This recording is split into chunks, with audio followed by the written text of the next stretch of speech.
2021 was a better year for everybody. So Gotcha.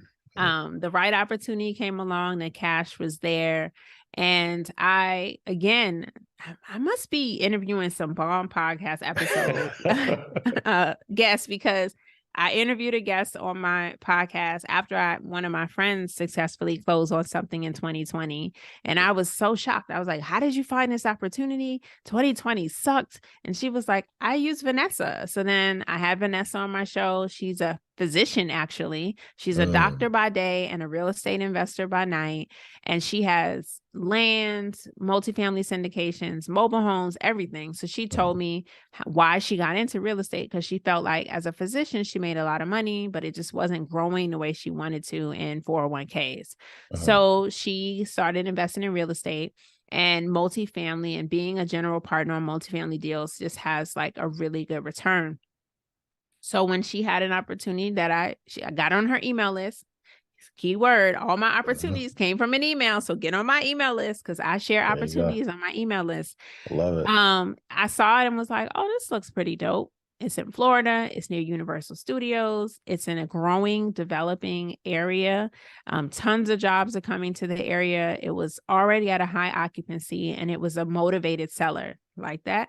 The builder built it, but never wanted to keep it. So when they were done and they got it up to 96% occupancy, they were ready to sell. So they were super Mm, motivated.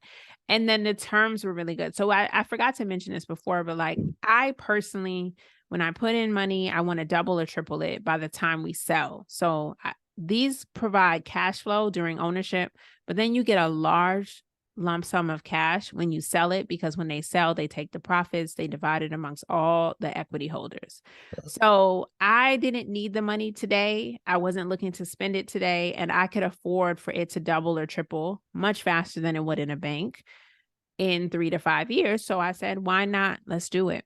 mhm. And so that's what I did. And the apartment syndication is actually even nicer than hotels in that people always need a place to live. People don't always need to travel.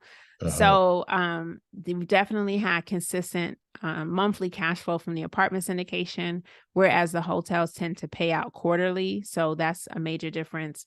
But they have different profitability. Like a hotel can change its rates every night. So you can have high seasons where you make a lot of money because it's a festival going on. But apartments, you can't really raise the rent until people move out.